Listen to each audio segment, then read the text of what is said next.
Manages to get it across. It's a lovely header! A super Sunderland goal!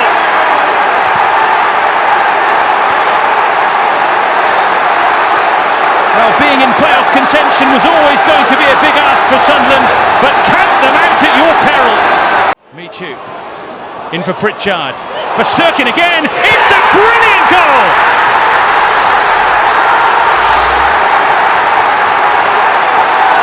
They just kept on passing it and moving and making it count. The race for the playoffs just keeps on giving, and all of a sudden Sunderland are back in business. Yes, what a fantastic day if you're a Sunderland fan. What a performance, what a result. And we're right back in the mix. My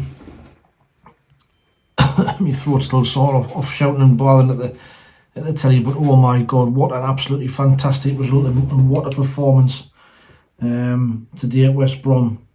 I'm still on the sail, to be honest with you. I'm still high as a kite. Honestly, I didn't see it coming. I predicted a draw on my preview video earlier on, but so from the start, we the team lineup was Patterson in goal. It was kind of a 3-4-3. We had the ball a 4-4-2 and we didn't. So we had Lyndon Gooch, Tri Hume, Luke O'Neill, Dennis Cirkin, patched up back four. We had Dan Neil, Pierre Ekwa came in, Ahmed Diallo, Abdullah Bar, Jack Clark and Joe Geltart. I was really surprised when I seen Abdullah Bar in the starting lineup in place of Roberts. Brave move from Tony Mowbray.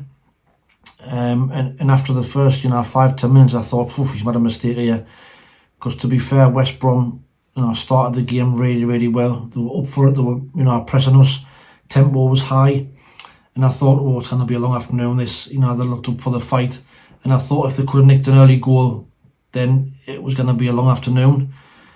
But to be fair to the lads, after the first probably 10 minutes or so, when the game settled down a bit, we started getting our passing game together, and then we started creating them, started causing them problems. Lovely interchanges moving forward. Jack Clark cut inside, had a great shot tipped around the post by the goalkeeper. Ahmad flashed the one, just past the post.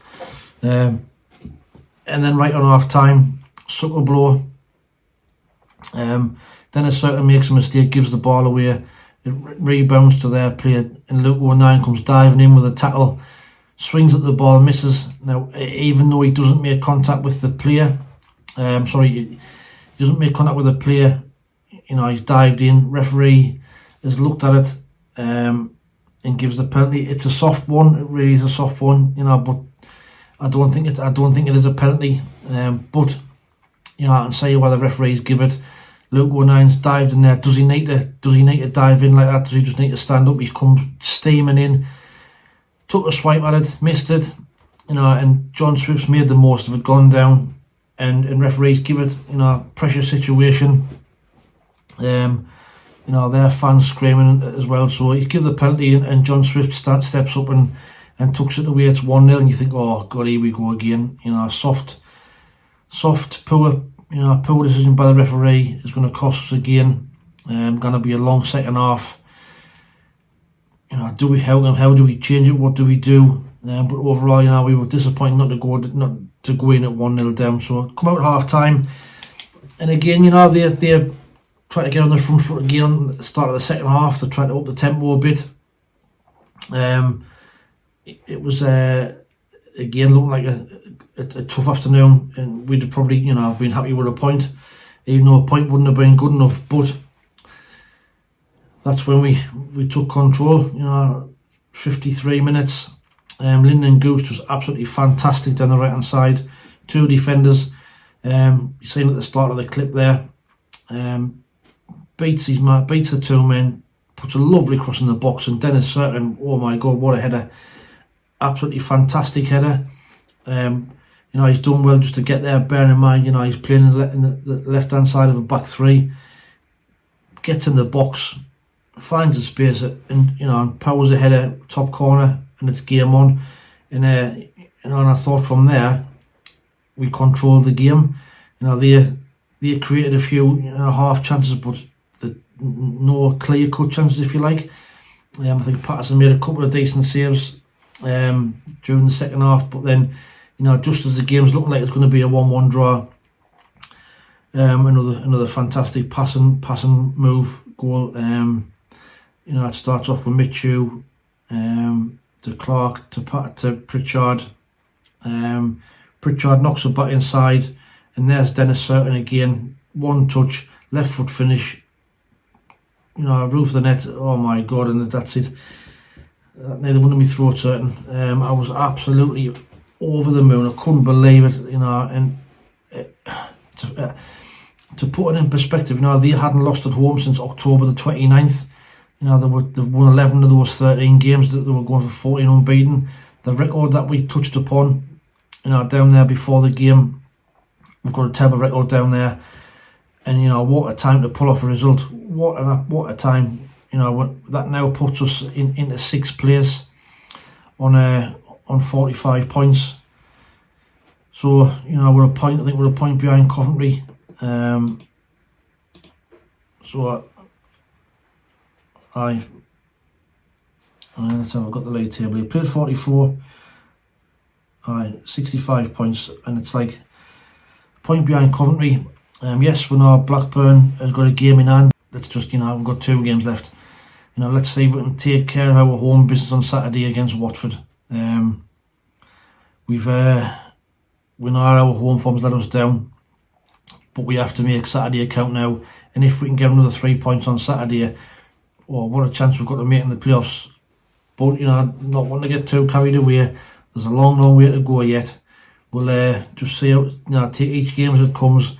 Tony Mowbray was playing it down again after the match in his interview, saying, "Let's not get carried away. It's a fantastic win, but like I said, there's a long way to go yet." Man of the match, obviously Dennis Cirkin's going to get it, for his 2 goals and his all-round performance. But I think I'm credit all the lads. The lads absolutely fantastic today. I thought the way they passed the ball and weren't scared to get on the ball. I thought Pierre Ekwa did particularly well as well in the midfield. He was breaking things up. I was a little bit worried, when he made the substitutions when he brought Mitchell off, brought Mitchell on, and took Ekwa off, and then took Geltart on and put Pritchard on. And I thought, that's Geltart. I thought Geltart was absolutely fantastic today. I thought the amount of fouls that he won was unbelievable. So fair play to him. But overall, an absolutely fantastic result, a fantastic day for all the Sunderland fans. Hope you've all had a safe trip back. What a trip back that'll have been in the coaches and the trains and all, and on the coaches. Wow, fantastic. Well done Sunderland. Well done Tony Mowbray. Congratulations to Luke O'Nien. His wife just gave birth. I think it was earlier. It was a Friday, so he travelled down on Friday. He got to the hotel at 1 o'clock in the morning or something. So fair play to him for doing that. Hope everything's alright with the bairn. Brilliant news. So that's the match review. Like I say, couldn't be more happier. We're right back in the mix, right back in the picture. And if we can go on and win our next 2 games, we've got to have a great chance of being there. If we can, set up for a last day shootout, beat Watford. Yes, they're struggling, but we'll see how it goes.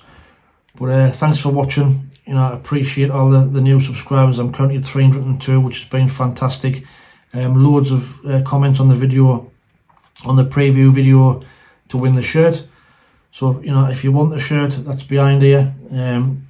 Go to the West Brom preview video and put your comment on there. I want the shirt, and you'll be in the draw for Thursday morning, which I'll be doing a live draw on Thursday morning. I'll put a post out and let you know what it's going to be. Watch out for the match preview for the Watford game coming up on Saturday. I might even do a weekend roundup, in a bit more detail of how the games have gone and where that leaves us and where it leaves the other teams. So, what more can I say? Fantastic day, fantastic result. And let's just kick on and let's just not let this opportunity slip. Saturday's the game. But as always, like I say, thanks for watching. Thanks for everybody who's subscribed and left comments. You know, the last 2 videos have been really, really good, been fantastic. But as always, thanks for watching. Take it easy, stay safe, and we'll speak soon. Ta-ra.